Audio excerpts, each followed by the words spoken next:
Just as there's more to Eddie Brock than meets the eye, there's more to Venom Let There Be Carnage than just the obvious plot beats. Here's our guide to the Easter eggs, winks, and nods throughout the off-the-wall Venom sequel. For a journalist, Eddie Brock sure seems to keep his information sources limited.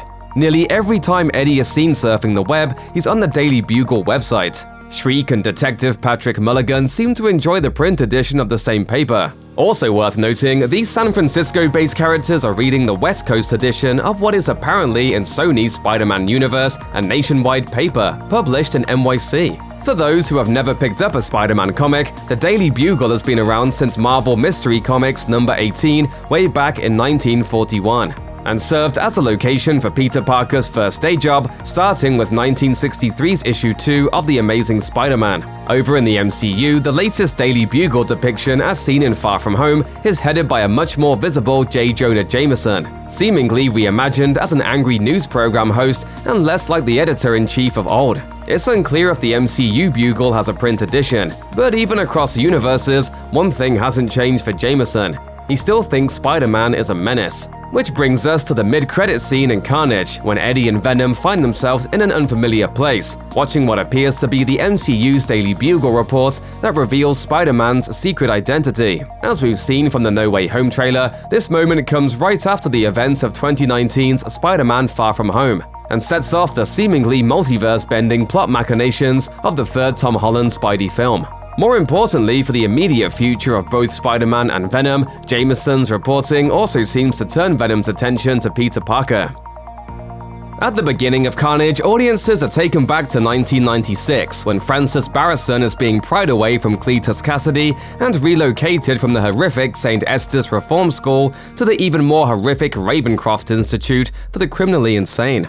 Placed under the care of Dr. Camille Pazzo, Shriek endures decades of isolation, experimentation, and cruelty at Ravencroft. This is in keeping with comics' depictions of the dark-gated quasi-prison, even if some details have changed. Most notable, perhaps, is that Pazzo is now in charge, rather than the kinder Dr. Kafka of the comics.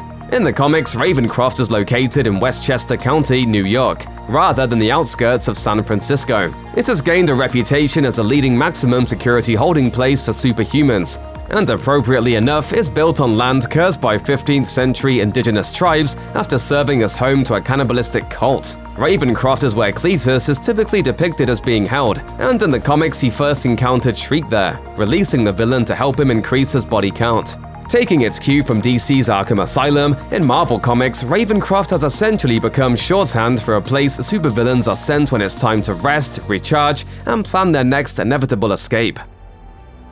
In case you can't tell from his committed, off-the-wall performance, Tom Hardy is really into playing Eddie Brock. So much so, in fact, that the intense veteran actor is credited for the first time as a writer on Venom Let There Be Carnage, even though he was more of a talker than a writer. Writer Kelly Marcel, who penned both films and has a working relationship with Hardy that stretches back nearly 20 years, told Empire about Hardy's participation in the creation of the sequel. This is new for him to get credit. It's not new for him to be this involved. He's absolutely 100% committed to everything that he does. Of the process, she explained, "He doesn't get a pen and write. We spent months breaking the story together on FaceTime, riffing on ideas, seeing what worked, seeing what didn't. Then I took everything we spoke about and holed up somewhere for 3 months quietly, knocking out a script." As for Hardy's love for the character, Marcel added, "He's married to Venom. He loves this character. He's very involved in what he thinks should happen." What really made you change your mind?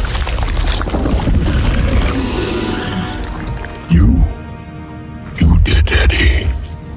Want to get real nerdy? A trailer for Venom Let There Be Carnage gave a glimpse of Detective Mulligan reading the Daily Bugle and then angrily shutting the paper. If you freeze-frame the image at just the right time and look beyond the front page, you can read a headline that appears to say, "Avengers lose to Nightmare." As comic fans know, Nightmare is the master of the subconscious, a fear lord who is hundreds of years old and frequently crosses dimensions, often battling Doctor Strange and the Ancient One.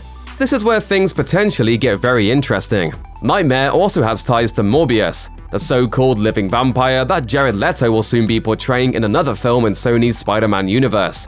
In the comics, Nightmare once used Morbius to set a trap for Strange, allowing him to take over the Doctor's body and enter the real world, and leading to a wild fight between Morbius and Nightmare as Doctor Strange that would be pretty amazing to see in live action. A few hours before Let There Be Carnage officially hit theaters, Leto tweeted a picture of the sequel poster, along with the vampiric message, "I can't wait to sink my teeth into it." What does all this mean? Well, there's a chance it could be a hint that Nightmare will become the Thanos of this particular crossover, serving as a central plot point that could eventually link the Sony universe and the MCU. Or the headline could always be referring to something else. There are a litany of literary references throughout Carnage, citing everything from Don Quixote to the Bible, but most instrumental in uncovering the plans of Cletus Cassidy might be a verse he seems quite fond of scribbling. Venom spots the following verse on the walls of Cassidy's cell, and then guides his host's hands to recreate it and other clues, including the text, "To thee the strife was given between the suffering." This verse seems to be drawn in the middle of a sketch of the tree outside St. Esther's Reformed School, where the love-struck duo once carved a heart and the letters CK plus FB. In case you're not up on your Lord Byron, the quote is from his 1816 poem Prometheus, which details the Greek god who gave fire to man, leading to his punishment. The passage could be a message to Shriek, who has greatly suffered but who Cassidy sees as his soulmate.